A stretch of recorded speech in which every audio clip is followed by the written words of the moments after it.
কেমন আছেন সবাই? আমি মিনহাজ অ্যানিমেটেড স্টোরিজের অ্যাডমিন। আপনারা এতদিন ধরে যার ভিডিও দেখে আসছেন আমিই সেই।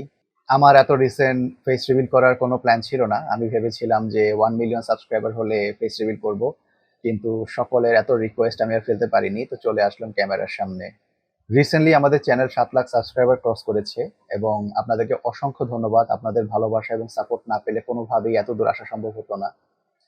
সত্যি কথা বলতে গেলে পর্দার এপাশে আমি যখন অ্যানিমেশনে কাজ করতাম তখন আমি ভাবিনি যে আমাদের পরিবারটা এত বড় হবে। So thank you so much. আজকের গল্পের নাম লট নম্বর 249। গল্পটি আর্থার কোনান ডয়েলের মূল কাহিনী অবলম্বনে তৈরি, যদিও এই গল্পে একটা টুইস্ট আছে। মূল গল্পে মূল চরিত্র অন্য কেউ ছিল। এই গল্পে শার্লক হোমস এবং ওয়াটসনকে অ্যাড করে নতুনভাবে সাজানো হয়েছে। সো আশা করি আপনাদের ভালো লাগবে। চলুন শুরু করা যাক।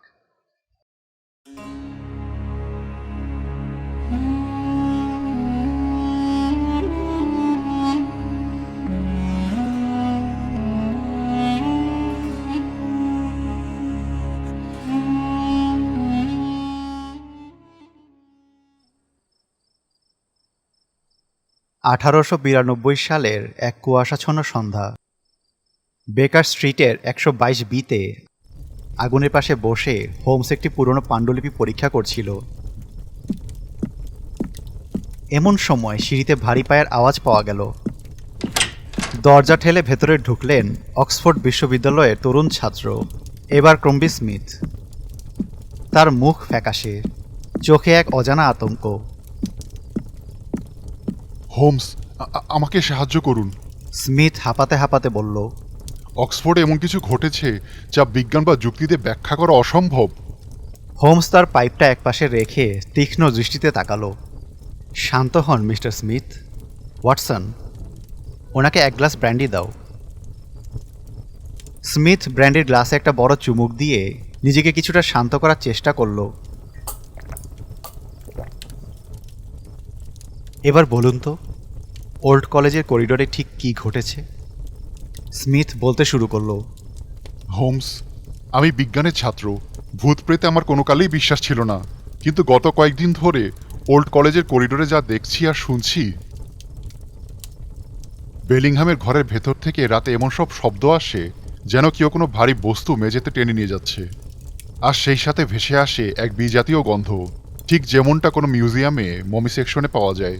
অনেক বছরের পুরনো মশলা আর পচাগলা কাপড়ের গন্ধ। ওয়াটসন বলল, হয়তো সে মমিটি নিয়ে গবেষণা করছে। পুরনো জিনিসের তো একটা নিজস্ব গন্ধ থাকেই।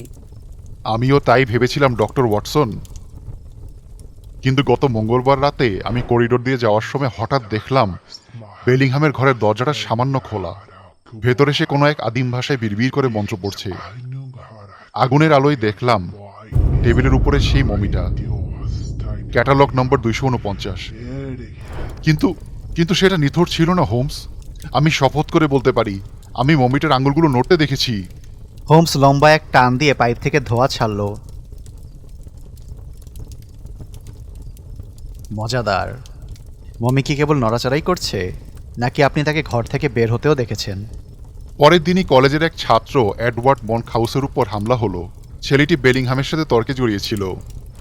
মনখাউস দাবি করেছে অন্ধকারে বিশাল এক ছায়া তাকে আক্রমণ করেছে, যার শরীর থেকে মানুষের উষ্ণতা ছিল না, ছিল কেবল ঠান্ডা, হাড় কাঁপানো স্পর্শ। সেই স্পর্শে তার গলার চারপাশটা নীল হয়ে গেছে। বেলিংহাম কি একা থাকে? তার ঘরে কি অন্য কারো যাতায়াত আছে? না, সে অত্যন্ত একা এবং রহস্যময়। সে দিনরাত ওই মমির সাথে কথা বলে। লোকে বলে সে প্রাচীন মিশরের অ্যানিমেটিং স্পেল বা মৃতকে জীবন দেওয়ার রহস্য উদ্ধার করেছে। হোমস, আপনি কি সত্যি বিশ্বাস করেন কোনো মমিকে আবার জ্যান্ত করা সম্ভব? স্মিথ চেয়ারে হাতলটা শক্ত করে চেপে ধরলেন, যেন সেই রাতের দৃশ্যটা তার চোখের সামনে আবারও ভেসে উঠছে। শ্বাসরোধ করার চেষ্টা করছিল বলছেন? হ্যাঁ, মনখাউসের গলায় একটা কালশিটের দাগ আছে। সত্তাটি কোনো কথা বলেনি, শুধু তার শুকনো চামড়ার ঘর্ষণে একটা খসখসে আওয়াজ হচ্ছিল, যেন কোনো কবরের মৃতদেহ তার কাফন ছিঁড়ে বেরিয়ে এসেছে। হোমস তীক্ষ্ণ স্বরে প্রশ্ন করল, আর গত রাতের ঘটনাটা? আপনি তো ধস্তাধস্তির শব্দ শুনেছিলেন। ঠিক তাই। রাত তখন প্রায় 1টা। করিডোরে কোনো আলো ছিল না। আমি বেলিংহামের ঘরের পাশ দিয়ে যাওয়ার সময় হঠাৎ ঘরের ভেতর থেকে বিকট শব্দ শুনতে পেলাম। কেউ যেন ভারী কোনো আসবাবপত্র ছুঁড়ে মারছে। সাথে বেলিংহামের অস্ফুট আর্তনাদ। আমি দেরি না করে দরজায় সজোরে ধাক্কাতে ভেতরে ঢুকলাম। ভেতরে কি দেখলেন? বিছানার এক কোণে বেলিংহাম বসে কাঁপছে, তার কপালে বিন্দু বিন্দু ঘাম। সে পাগলের মতো ঘরের কোণায় ওই বড় কফিনটার দিকে তাকিয়েছিল। আমি তাকিয়ে দেখি কফিনটা হাট করে খোলা। ভেতরে সেই কয়েক হাজার বছরের পুরনো মমিটা নেই। পুরো ঘরটা উলটপালট হয়ে আছে, যেন তছনছ করা হয়েছে। ঠিক তখনই ঘরে খোলা জানালা দিয়ে একটা দমকা বাতাস এলো। আমি চোখের পলক ফেলার আগেই দেখলাম বেলিংহাম বিদ্যুৎ বেগে জানালাটা বন্ধ করে দিল। মমিটা কি আবার কফিনে ফিরে এসেছিল? আমি যখন সাহস করে কফিনের কাছে গেলাম, দেখলাম মমিটা ঠিক আগের মতোই নিথর হয়ে শুয়ে আছে।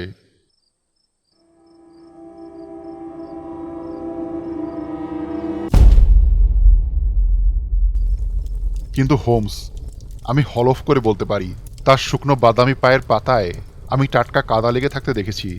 সেই কাদা তখনও ভেজা ছিল। অক্সফোর্ডের মাঠে যে কালো কাদা পাওয়া যায়, ঠিক সেই কাদা। অথচ বেলিংহাম পুরো সময়টা ঘরের ভেতরেই ছিল। তাহলে মমিটা বাইরে গেল কিভাবে? অসম্ভব হোমস। বিজ্ঞানের সমস্ত সূত্রকে বুড়ো আঙুল দেখিয়ে একটা মমি এভাবে জীবন্ত হয়ে হেঁটে বেড়াবে? এটা সির্ফ পাগলামি ছাড়া আর কিছু নয়। বিজ্ঞান যেখানে শেষ হয় ওয়াটসন, অনেক সময় সেখান থেকেই রহস্যের শুরু। মিস্টার স্মিথ, বেলিংহামের সেই লট নং 249-এর কফিন থেকে আর কোনো অদ্ভুত জিনিস কি আপনি লক্ষ্য করেছেন? কোনো বিশেষ পাতা বা তরল? হ্যাঁ, টেবিলের উপরে আমি অদ্ভুত কিছু শুকনো পাতা আর নীল রঙের একটা পাত্র দেখেছিলাম। বেলিংহাম ওটা দেখা মাত্রই হাত দিয়ে আড়াল করে ফেলেছিল। যথেষ্ট হয়েছে ওয়াটসন, তৈরি হয়ে নাও। অক্সফোর্ডের এই মমি শুধু কফিনে শুয়ে থাকার জন্য ফেরেনি। সে কারো ইশারায় রক্ত নিতে নেমেছে। আমাদের এখনই যেতে হবে।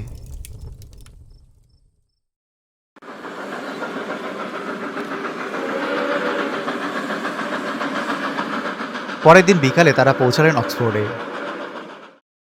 স্মিথের ঘরে বসে হোমস বেলিংহামের গতিবিধি লক্ষ্য করতে লাগলো।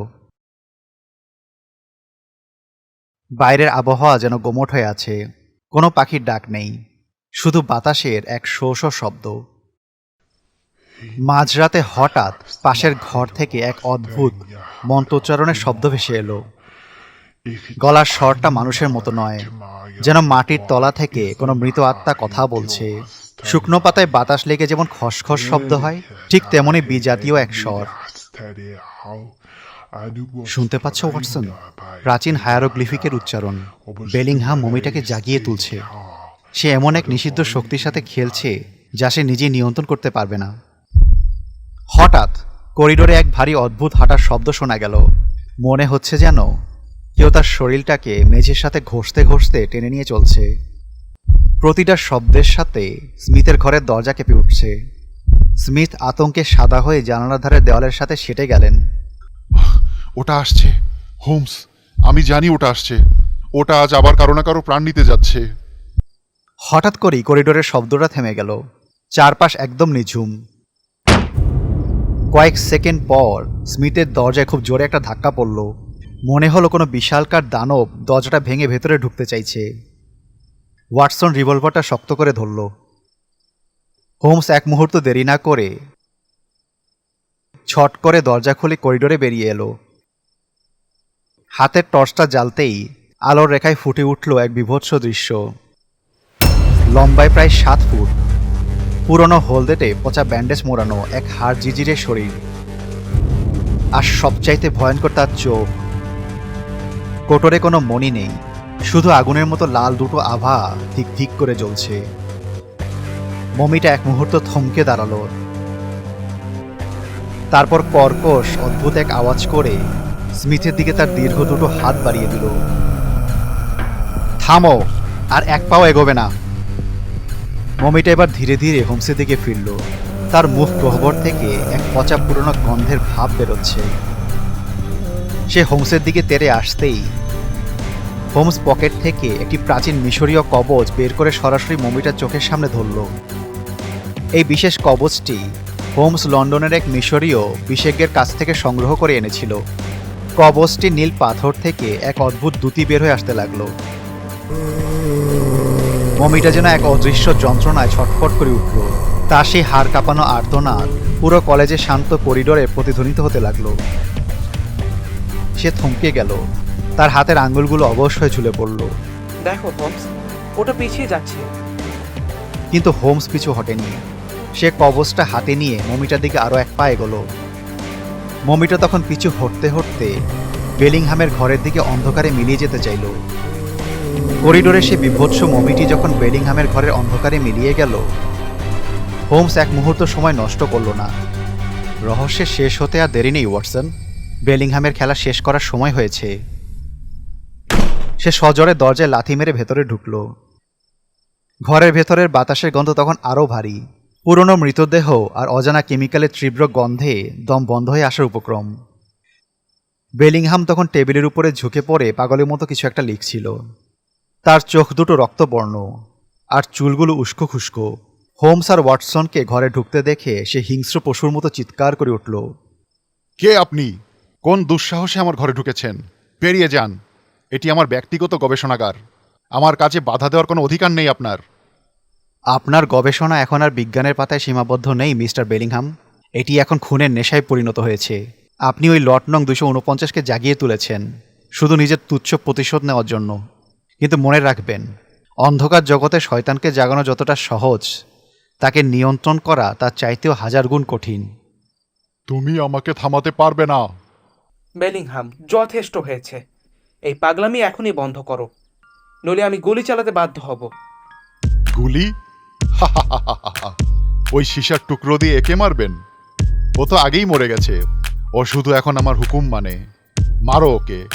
লট নং 249, শেষ করে দাও ওদের। ঘরের কোণে সে বিশাল কফিন থেকে এক আর্তনাদ শোনা গেল। মমিটা আবার অন্ধকার থেকে বেরিয়ে এসে হোমসের দিকে ঝাঁপিয়ে পড়তে চাইল। ঠিক সেই মুহূর্তে হোমস দ্রুত বেগে টেবিলের উপরে রাখা সেই পুরনো জরাজীর্ণ পাপিরাসটি ছিনিয়ে নিল। ওটা ছিল মমিকে নিয়ন্ত্রণ করার প্রাচীন মন্ত্রের চাবিকাঠি। না না, ওটা নেবেন না।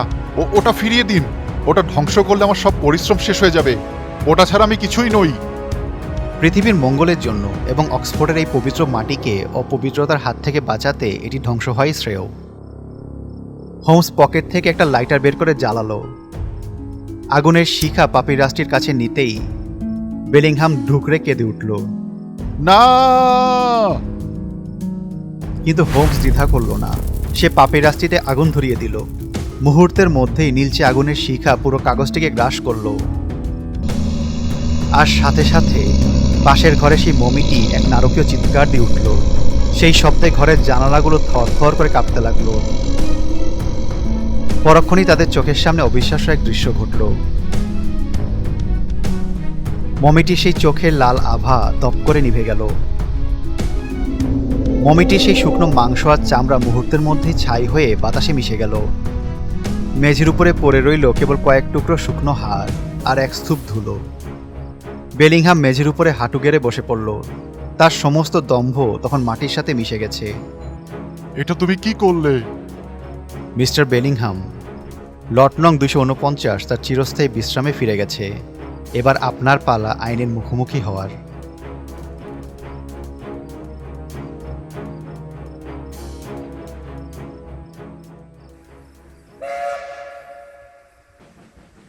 পরের দিন লন্ডনে ফেরার পথে ট্রেনের কামরায় বসে ওয়াটসন জানালার বাইরে দ্রুতবেগে পিছিয়ে যাওয়া দৃশ্যগুলোর দিকে তাকিয়েছিল। তার মনে তখনও গত রাতের সেই বিভীষিকাময় স্মৃতিগুলো টাটকা। হোমস শান্তভাবে তার পাইপ পরিষ্কার করছিল। হোমস, একটা কথা আমাকে সত্যি করে বলো তো, তুমি কি সত্যিই বিশ্বাস করো ওই মমিটা জানতে ছিল, নাকি বেলিংহাম কোনো সূক্ষ্ম তার বা যান্ত্রিক কৌশলে ওটাকে নিয়ন্ত্রণ করছিল? একজন ডাক্তার হিসেবে মৃতদেহের ভাবে চলাফেরা করাটা মেনে নেওয়া আমার জন্য অসম্ভব। হোমস জানালার বাইরে কুয়াশার দিকে তাকিয়ে রহস্যময় এক হাসি হাসল। তারপর বলল, ওয়াটসন, আমার সেই পুরনো সূত্রটা কি ভুলে গেলে? যখন তুমি সব অসম্ভবকে বাদ দেবে, তখন যা অবশিষ্ট থাকবে তা যতই অবিশ্বাস্য বা অলৌকিক হোক না কেন, সেটাই পরম সত্য। আমরা নিজের চোখে মমিটাকে হাঁটতে দেখেছি। তার পায়ের পাতায় টাটকা কাদা দেখেছি, যা বেলিংহামের ঘরে থাকা অবস্থায় আসা সম্ভব ছিল না। প্রাচীন মিশরীয়রা এমন কিছু শক্তির রহস্য জানত, যা আমাদের এই তথাকথিত আধুনিক বিজ্ঞান এখনও কল্পনাও করতে পারে না। বেলিংহাম সেই নিষিদ্ধ শক্তির অপব্যবহার করেছিল মাত্র। কিন্তু সেই মমিটার অবশিষ্টাংশের এখন কি হবে? ওটা তো এখন ওখানেই পড়ে আছে। ভয় নেই ওয়াটসন, সেটি এখন কেবলই একদলা অর্থহীন শুকনো চামড়া আর পুড়ে যাওয়া কিছু হাড়। স্মিথ আমাকে কথা দিয়েছে যে আজ সকালে সে ওটা পুরোপুরি পুড়িয়ে ছাই করে নদীতে ভাসিয়ে দিবে। অশুভ শক্তির বিনাশ এভাবেই হওয়া প্রয়োজন।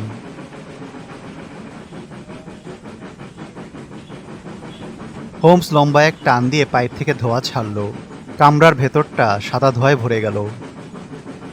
তার মুখে এক অদ্ভুত তৃপ্তির হাসি। লট নং 249-এর সে বিভৎস রহস্য এখন চিরতরে সমাধা হলো।